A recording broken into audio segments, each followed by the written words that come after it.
di pemerintah jemaah haji.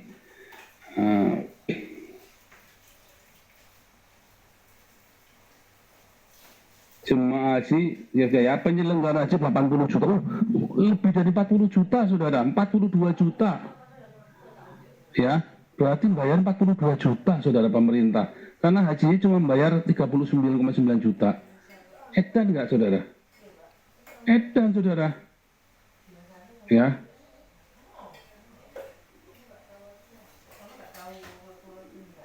Copot wali kota Cilegon ini ya. Yang untung siapa saudara kalau Indonesia jadi negara agama? Ya ini yang disubsidi ini 40 juta cuma buat naik haji, kan goblok saudara. 40 juta ini kan bisa buat kasih makan orang Indonesia saudara ya. Kita saja 400 juta satu bulan, 10 haji itu omset kita satu bulan buat kasih makan 1.500 orang tiap hari saudara selama satu bulan. Jadi 10 orang haji kita bisa kasih makan orang tiap hari 1.500 orang saudara. Anda tahu nggak betapa bangsatnya bisnis haji ini saudara? Merugikan kalian semua. Dananya dari mana? Dari uang pajaknya kalian. Iya kan?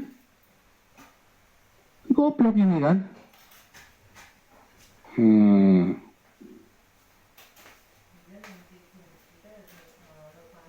Copot wali kota ya. Wah, terima kasih ya nih ya.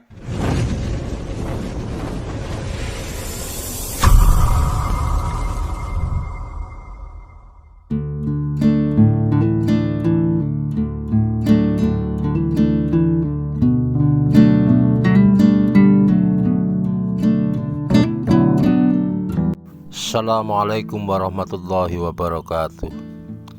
Berjumpa kembali di channel Cendekia Muslim.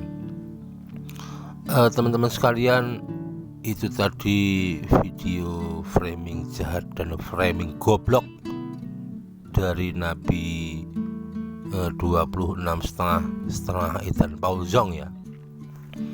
Jadi sekali lagi, Paul Zong itu orang yang lebih banyak ngomongnya daripada mendengarnya atau mempelajari sesuatu ya.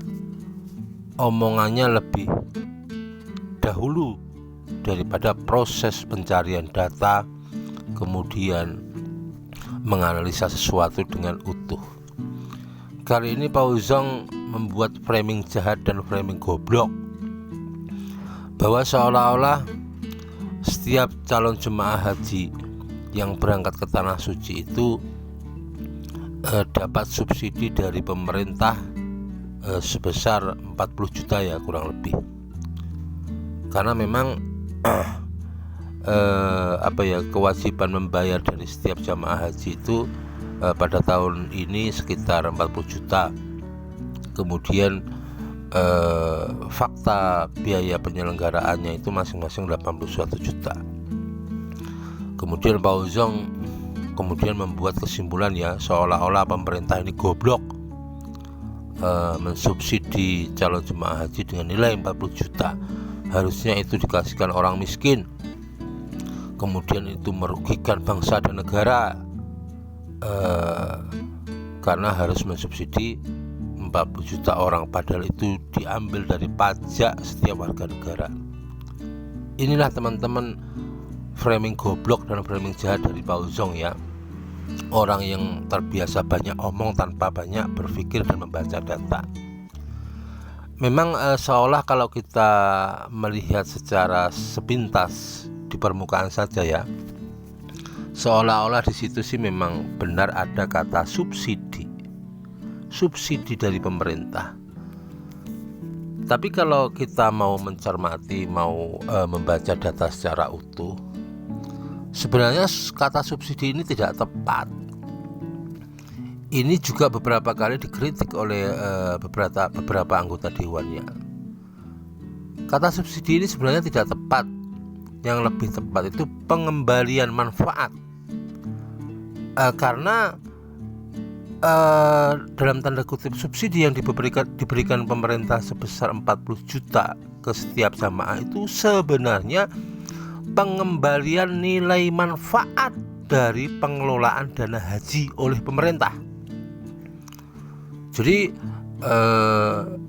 pengelolaan dana haji yang terkumpul dari para calon jamaah ya.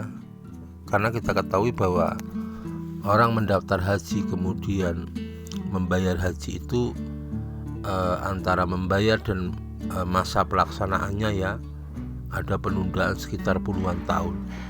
Di situ ketika uang berkumpul itu kan tentu ada nilai manfaatnya, ada keuntungan yang didapat ya. Dan itulah dari pengelolaan dana haji dari seluruh calon jemaah Indonesia, itulah yang kemudian manfaatnya dikembalikan ulang kepada mereka yang akan berangkat ke tanah suci. Jadi ini tidak diambil dari pajak warga negara. Ini pengelolaan dana haji yang terkumpul dari adanya penundaan seluruh calon jamaah haji. Dan ini nilainya relatif kecil kok, karena keuntungan yang didapatkan setiap tahun dari mengelola dana calon haji semua yang ada di Indonesia itu besar sekali, puluhan triliun. Jadi si Jong ini orang goblok gitu loh. Jadi sekali lagi ini dana seluruh calon haji yang dikelola yang sekian ratus juta jumlah orang yang mendaftar haji itu, pengelolaan tiap tahunnya itu ada nilai manfaatnya, ada keuntungannya ya. Karena itu dikelola, diinvestasikan, kemudian ditempatkan di bank-bank syariah, dan sebagian dari keuntungan itu dikembalikan ulang kepada mereka yang mau berangkat haji.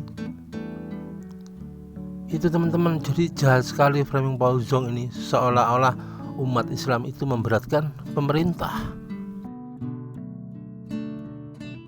Teman-teman sekalian, framing dan pernyataan Paul Zong ini harus dilawan. Ini kalau ditelan mentah-mentah oleh umat selain agama Islam itu nanti seolah-olah umat Islam ini membebani negara kemudian menjadi anak emas. Ini harus dilawan, ini harus disadarkan. Tetapi kalau orang-orang yang pintar, yang terbiasa mencermati segala sesuatu dengan utuh pasti tahu. Sekali lagi ini bukan dari pajak, ini dari pengelolaan dana haji total yang keuntungannya tiap tahun itu luar biasa banyaknya, dan hanya disubsidikan dalam bagian kecil saja. Sebagian kecil yang dikembalikan kepada para jamaah haji yang mau berangkat. Ini memang goblok betul orang ini ya.